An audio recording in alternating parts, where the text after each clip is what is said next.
Jeffrey Lionel Dahmer remains one of the most chilling and perplexing figures in the annals of American crime. His name, spoken even decades after his death, evokes a profound sense of unease.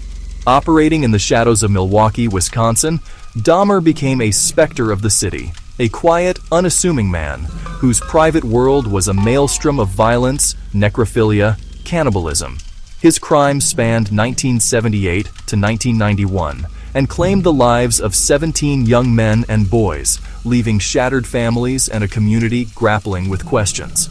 This is not merely a catalog of acts, it is a critical examination of societal failures, missed opportunities, and the terrifying reality that monsters can wear ordinary faces. It forces us to confront uncomfortable truths about ourselves and institutions, highlighting the vulnerability of marginalized communities.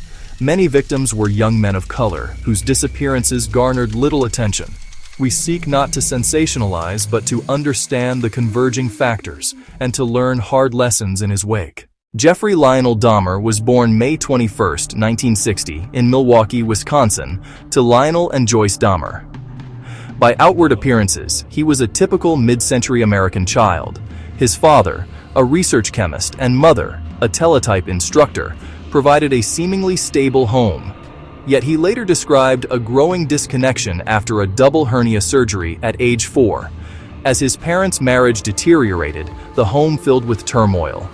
Jeffrey retreated inward, fascinated by nature, then by death. He collected roadkill, dissecting animals in a shed to study anatomy. He learned to bleach bones and preserve parts, building a private laboratory. At school he was bullied, withdrawn, and increasingly alienated. Alcohol became a crutch, a dependency that worsened. He struggled with his sexuality in a conservative era, compounding shame and isolation.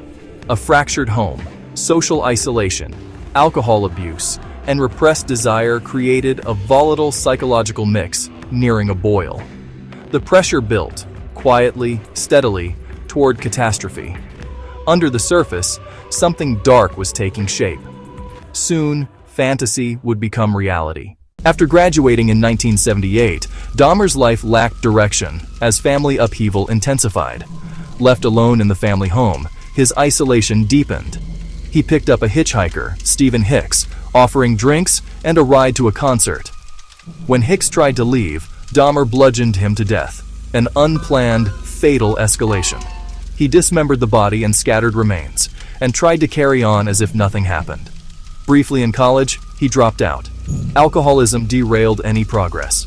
He enlisted in the Army, trained as a medic, but was honorably discharged for alcohol-related issues. In Miami, he drifted, then moved to live with his grandmother in Wisconsin. Outwardly polite and odd, he worked jobs, attended church, and later took a position at the Ambrosia Chocolate Factory. At night, he frequented gay bars and bathhouses, his predation quietly returning. He drugged men to molest them, yet there was a 9-year gap before killing resumed, a long, quiet inhale before the storm. Then the violence returned, faster, darker, deadlier. Behind closed doors, his urges found a home. The mask of normalcy hid unimaginable horrors. Milwaukee would never be the same. His case is infamous, not only for brutality, but for missed chances to stop him. Odd behavior, foul smells, and arrests for indecent exposure raised early red flags. In 1988, he was convicted of sexually assaulting a 13-year-old, yet received work release and minimal supervision. On May 27, 1991, 14-year-old Konorak Synthesomphone escaped, but officers returned him to Dahmer, accepting a false story. Neighbors had long complained of smells, screams, and power tools, complaints that went nowhere.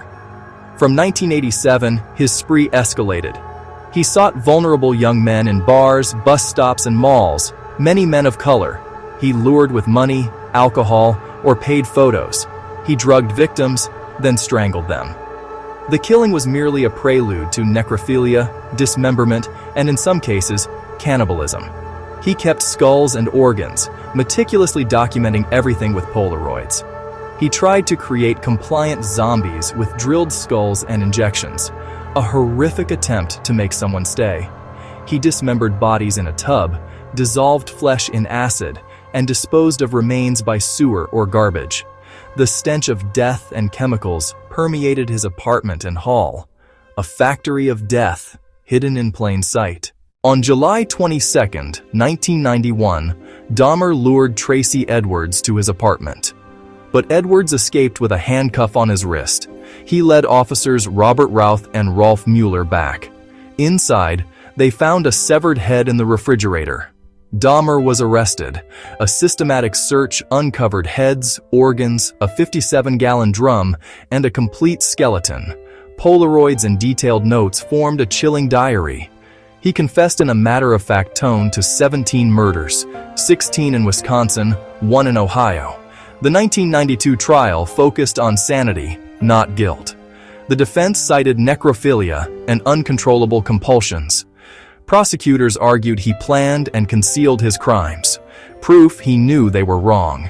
Jurors saw evidence, heard his taped confession, and felt the family's grief. On February 15th, the jury found him legally sane and criminally responsible. Judge Lawrence Graham Jr. imposed 15 consecutive life sentences, later a 16th in Ohio, totaling 957 years. Wisconsin had abolished the death penalty in 1853. Life imprisonment was the maximum. The legal chapter closed. The sorrow did not. Dahmer began his final chapter behind bars.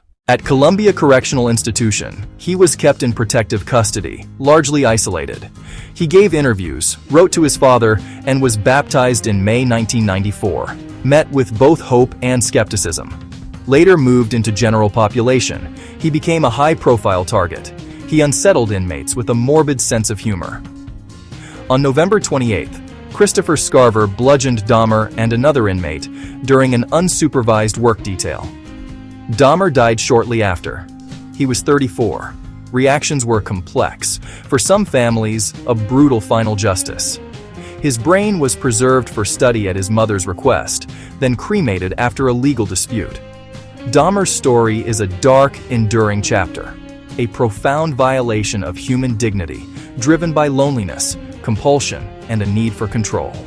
It exposed societal failures, lenient justice, negligent policing, and a community deaf to cries for help. Many victims were young men of color whose disappearances weren't vigorously investigated, sparking conversations on bias. After catastrophic failures, especially in Konarak's case, came firings, reforms, and renewed emphasis on community-oriented policing. The Oxford apartments were razed in 1992. The memory could not be. Ultimately, the case challenges our ideas of sanity, morality, and the darkness within the human soul. Its lessons urge vigilance, compassion, and a more just, responsive society.